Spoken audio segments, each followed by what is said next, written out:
The first question would be a step-by-step process for someone to start making a career or to start making money through internet marketing. So what would be the step-by-step process according to for a complete beginner? For a complete beginner. So I think there are two categories of complete beginners: people who are making money already and people who are not making money already. Mm-hmm. So people who are making money already, I would say that you should explore it on the side, and you should allocate at least 3 hours to 4 hours a day. And you should When you not say making money, they are doing jobs. jobs or an existing business. Okay, all right. So one thing that I do a lot of, like one thing I see a lot of people making a mistake is that they quit their existing income source, like business or a job, to start digital marketing. What I recommend is that you should quit your existing job or business to do digital marketing when you are not finding more time to put into it. If you think that I'll quit and then I'll start, you are actually putting a time bomb on your own self. So it's destructive. And the worst thing about that is that it's going to explode in a 1 kilometer radius or 100-meter radius. So it's going to take a lot of people alongside.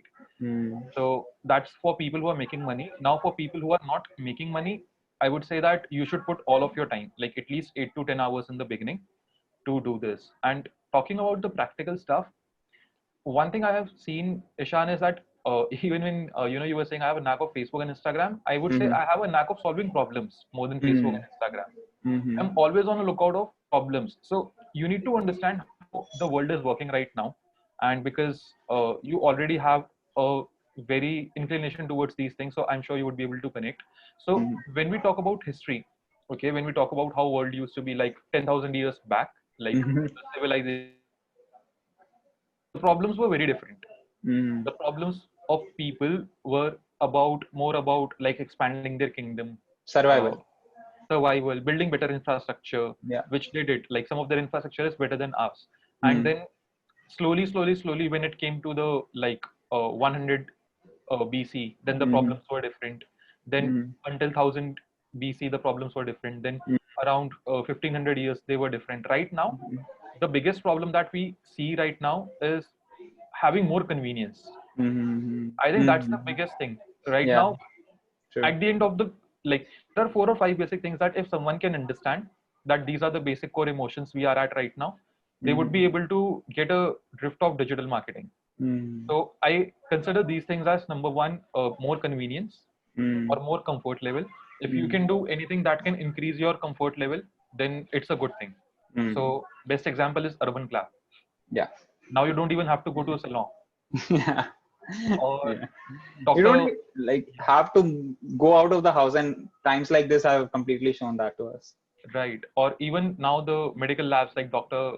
Lal Path or Path Lal, whatever it is. Yeah. Yeah. So they come to your home and pick samples.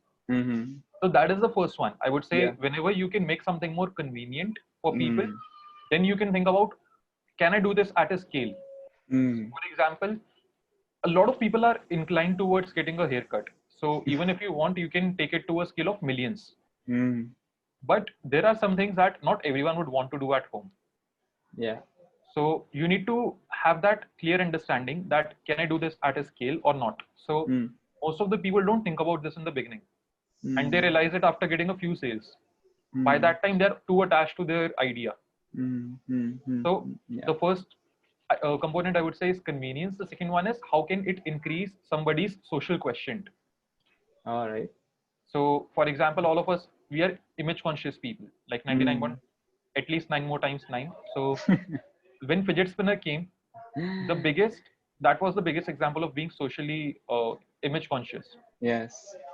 Even though fidget spinner was one product, but people were competing against each other to buy the best version, best quality, best design. Yeah. FOMO is real pandemic.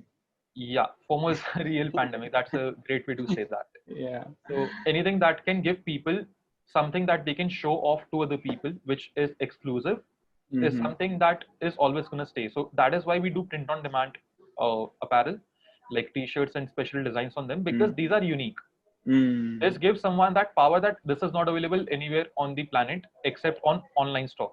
This online store, that exclusivity is there, and we have tapped into it because now we know that people are always going to go for this. So our business is built around one problem, that is making people more socially image conscious. I know that's a terrible way of saying it, but I would not bullshit you. Like that's not what we do. We are actually making people more image conscious. Yeah. Yeah, that makes a lot of sense, because if I can buy a t-shirt anywhere, then I would do it. But if I can Right. only buy a t-shirt at your place, which makes me feel a little bit special around myself or around my friends, that doesn't matter. But makes a lot of sense. That it's the basic principle behind the another Homo sapien thing that we were talking about. You are unique, and you're just embracing that uniqueness inside them. Right. Makes a lot of sense. And finally, I would say anything that can save time, money, Mhm. resources, efforts, energy. That's Hmm. huge. That's a good list. Okay. So only these three things you should focus upon, because Mm. most of the people, more than making money, they would not want to lose their existing money. Hmm. That's how Okay. human psychology works. For example, people want assurance. Think Mm. about it in this way. Most of the people don't start a business until they don't have assurance. Mm. Mm. Or even if you launch a product today, people are always going to ask you, oh, is there a money back guarantee? Because Yeah. I the just amount got of, a call in the morning that, and the lady was saying, like, for the security purposes, can I pay you half now and then pay half later on? I was like, yeah. okay, yeah, it makes sense. So these three things are where people should focus. Now, when you are watching the world with this view, so Mm-hmm. for example, I always say that as a person, you should always wear glasses, not the physical glasses, but the Mm-hmm. glasses of these three problems throughout Okay. the day.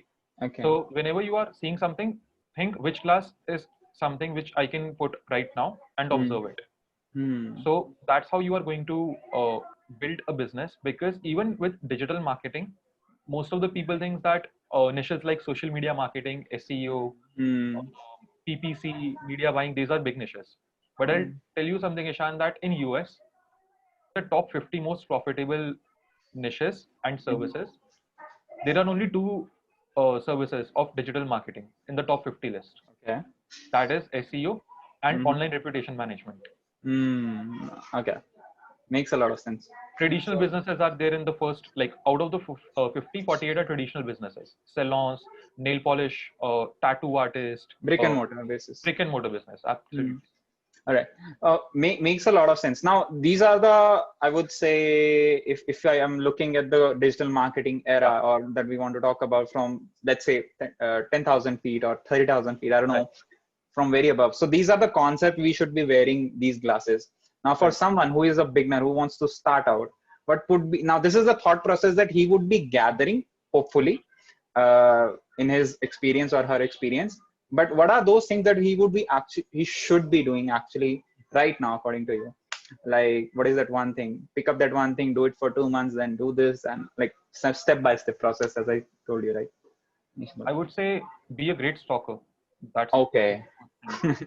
So most of the people don't value the research, the power Mm. of research. So I'll give you an example. So when we have to choose a new niche, and if I have to tell any of my clients, and Mm-hmm. I'm not talking about any client, I'm talking about any of like the paying clients that we have.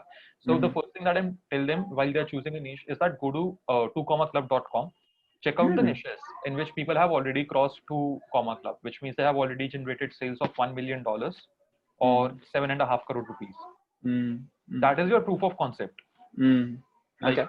now you need to check out which one of these is more appealing to you. Mm. Now you need to do, like, step number one is do the stalking, do the research. Mm. Step number two is do your SWOT analysis. Okay. So when you do your SWOT analysis, write down how much do you rank yourself, or how much do you grade yourself on a scale of 0 to 10. Mm. So if you think your strength is creating videos, and Mm-hmm. you write 8 there. So write your top 3 strengths, top 3 weaknesses, top 3 Mm-hmm. opportunities, top 3 Mm. threats. Mm-hmm. Whatever you have created, now divide it by half for Mm-hmm. grading, Mm-hmm. because you have probably overestimated yourself. You are not that good. And not that bad also. Not that bad also, of Yeah. course. But the bad thing about us is that we overestimate ourselves and underestimate the people in front of us. 100%. Yes. So that should be step number two. Step number three is you should, even before you start working, you need to ask yourself one question. Am I a happy person or am I a sad person? Most of the times. Okay. That's actually a toughest question of the world. Like, people actually don't know. That's a problem, I feel. But that's on a side note. Like, they are Yeah. actually confused if they are actually happy or actually sad. But anyway. Yeah. But most of the times, like, are you a happy person or a sad person? Because if you are a sad person and Mhm. you are trying a business Mhm. just to be happy, Mhm. then it can backfire on you. I'm not saying you cannot find happiness in your work. Mhm. I'm saying you should not find happiness in your work, Mm. because the day you stop finding happiness day after day after day, you're going to feel demotivated. Mm.